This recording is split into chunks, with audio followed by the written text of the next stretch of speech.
A man actually took a group of wild boars as his underlings. When he learned that his underlings had eaten the villagers' cabbages yesterday, he immediately warned them that if they dared to come to the village to steal food again, he would catch them all and roast them. The wild boars nodded frantically in fear.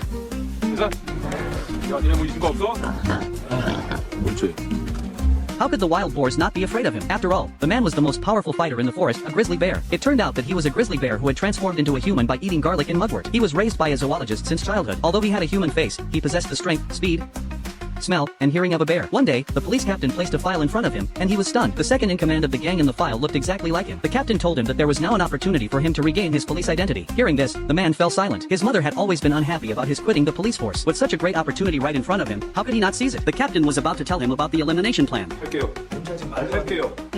아니 할 거라고요. 야!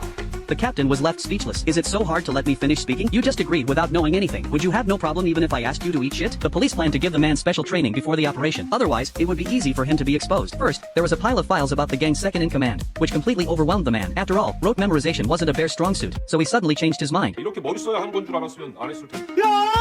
The captain was furious when he heard that. You didn't listen when I tried to explain it clearly to you before, and now you're acting like a spoiled brat after finding out. With no other choice, the captain had to ask the man's good friend for help.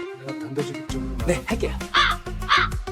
말도 안 해. 네, 하겠습니다. But guess what? The captain got angry again. Can't you two just let others finish speaking? In the end, with the help of his friend, the man easily memorized the information about the gang's second in command. But what they didn't know was that the man hadn't really memorized it well. He was just cheating with his extraordinary eyesight. Next came martial arts training. His coach's most powerful move was the iron sand palm. Unfortunately, the man only practiced one palm strike before injuring his hand. The next item was manners and behavior. The professional coach told them that drug dealers often use their buttocks to transport contraband, so they always walked with their feet wide apart. They also swaggered around, showing off their big gold chains and watches. To test the man's training results, the captain even brought out one of the gang's second in command's underlings from prison. When the man appeared, the underling didn't have the slightest doubt and immediately bowed his head and called him big brother. The captain was very pleased with himself, but he was too premature. Can any fans who have been gangsters explain? Is this really how gangsters walk? The underling was stunned. How could this person be my big brother? He looks like a patient who just escaped from a mental hospital.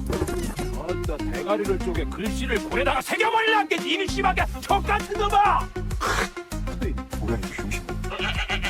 Meanwhile, the gang leader learned about the second-in-command's background. To make him follow him forever, he ordered the second-in-command to kill the zoologist, the man's father. When the second-in-command arrived at the man's house and saw the photos on the wall, he immediately recognized his brother. Just then, the father came into the room and knew at a glance that this person wasn't his son. The second-in-command was about to attack when the mother suddenly walked in. She punched the second-in-command and said, "Are you mute? You can't even greet your parents properly?" But the mother soon realized that something was wrong, so she pretended to be calm and invited the second-in-command to have a meal. After thinking for a moment, the second-in-command chose to leave. He didn't attack because these two people were the adoptive parents who had raised his brother. Although he seemed ruthless, he wasn't a completely evil bear. He had always wanted a warm home. When he returned to the gang, he was suddenly surrounded by his arch-rivals in the gang. Facing more than a dozen burly men, he showed no fear. He knocked them all down with a few punches and kicks and then sent his rivals to meet their maker on the spot. Little did he know that the police had already surrounded the place, but he wasn't someone who could be easily subdued.